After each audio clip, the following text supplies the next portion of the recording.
अरसे दराज से स्वामी जी को हम लोग टेलीविजन पे देख रहे थे। आज पहली मर्तबा सिर्फ देखने का ही नहीं बल्कि छूने का भी अवसर प्राप्त हुआ।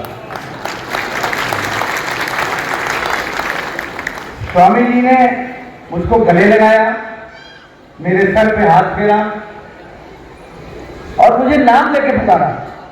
कमाल है। मैं स्वामी जी के स्पर्श से, उनके लम्स से, उनके छूने से और मेरे गले लगाने से मैंने महसूस किया कि स्वामी जी की आयु ज्यादा से ज्यादा 30 से 35 वर्ष होगी।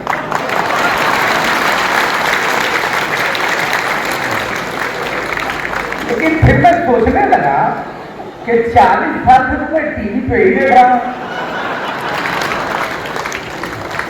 तो आखिर आयु है क्या? तो मैंने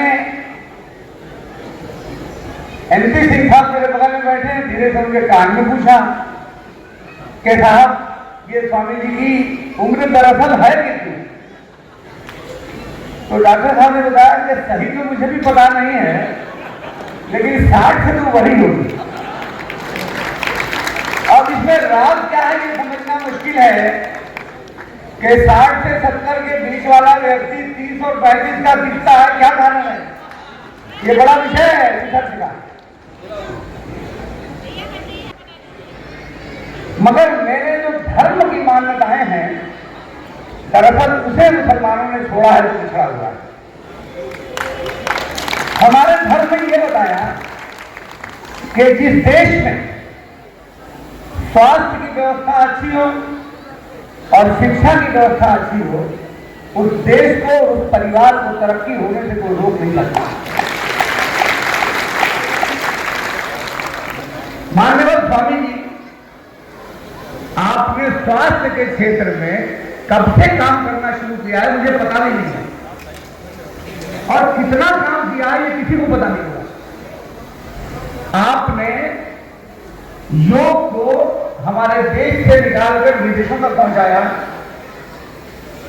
और अब आपने शिक्षा पे भी काम शुरू कर दिया और शिक्षा का बेड़ा आपने उठा लिया है।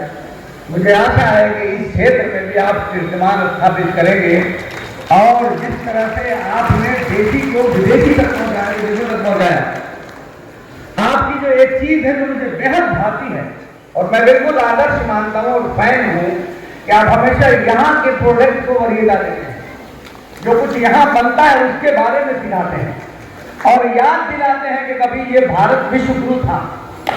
हमें नालंदा को भूलना नहीं चाहिए। आप फिर से प्रयास कर रहे हैं कि भारत को विश्व गुरु बनाया जाए। अब यहां सवाल ये पैदा होता है कि भारत विश्व गुरु कैसे बने? क्या बांट कर बन सकता है भारत विश्व गुरु? जातियों के नाम पर क्या बांट कर हम बना सकते हैं देश को विश्व गुरु? क्या धर्म के नाम पर बांट कर हम बना सकते हैं देश को विश्व गुरु? विश्व गुरु बनाना है साथियों, तो हम सबको मुट्ठी बांधना पड़ेगा इस देश के लिए। और स्वामी जी, मैं आपको यकीन दिलाता हूं और इन हजारों लोगों की मौजूदगी में यकीन दिलाता हूं, आपने मुझे जो मोमेंटो दिया है उस पर लिखा हुआ है अल्लाह इस दुनिया का बनाने वाला है, चाहे वो ईश्वर हो, अल्लाह हो, खुदा हो, भगवान हो, जो भी हो। और इसीलिए मैंने अल्लाह के नाम से अपनी बात को शुरू की थी। देश को आप आगे बढ़ाइए और पूरी ताकत से मैं अपने लोगों से भी कहता हूं कि ये देश सबका है और इस देश को बांटकर आप कभी भी ना आप तरक्की कर सकते हैं, देश को तरक्की के रास्ते पे ले जा सकते हैं। जो नया बोर्ड बना है उसकी कमान दरअसल एनपी सिंह साहब के पास है, लेकिन उसका सारा निर्देशन और सारी देखरेख स्वामी जी के पास है। और मैं, ये दो बड़ी महान हस्तियां हैं आपके नेतृत्व में। मुझे पूरी उम्मीद है कि भारतीय शिक्षा बोर्ड जो है, ये नई शिक्षा नीति जो है उसको स्थापित करने में और जो सभी लोगों के काम आए ऐसी नीति बनाने में एक मील का पत्थर साबित होगी।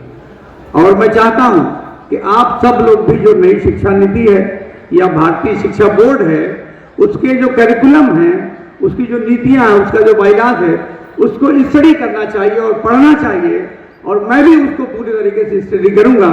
हमारे बीच में वैस तरफदार साहब हैं जो अभी सम्मानित किए गए हैं, उनको स्वामी जी ने इसलिए सम्मानित किया है कि वैस तरफदार साहब ने मऊ में मुसलमानों की शिक्षा के लिए जो एक 50 सालों से जो आंदोलन चला रखा था, उसका नतीजा आज ये हुआ है कि मऊ में सिविल सर्विसेज में भी लोग आने लगे मुसलमान, नीट में भी कामयाबी हासिल की, IIT में भी आपने कामयाबी हासिल की। इसमें बहुत बड़ा योगदान है, जिसके लिए मुरलीधर यादव ने उनका इंतखाब किया। मैं उनका आभार व्यक्त करता हूँ।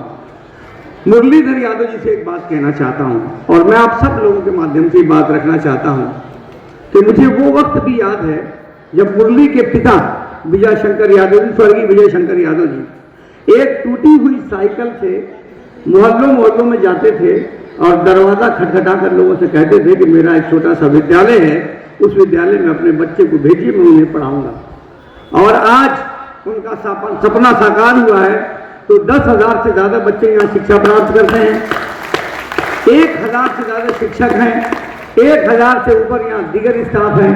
इतना बड़ा एक शिक्षा के क्षेत्र में आप काम कर रहे हैं, तो इसके जो फाउंडर और जो संस्थापक हैं, मेरा सुझाव ये है कि उनको भी सम्मानित किया जाना चाहिए था मरणोपरांत। अगर आप सब लोग मेरे इस सुझाव से सहमत हो तो एक बार तालियां बजाकर मेरे इस सुझाव का समर्थन कर दीजिए। स्वामी जी अपने शहर में बुनकरों की ये नगरी है। मैं बेहद दिल की गहराइयों से आपका खैर मकदम करता हूं और स्वागत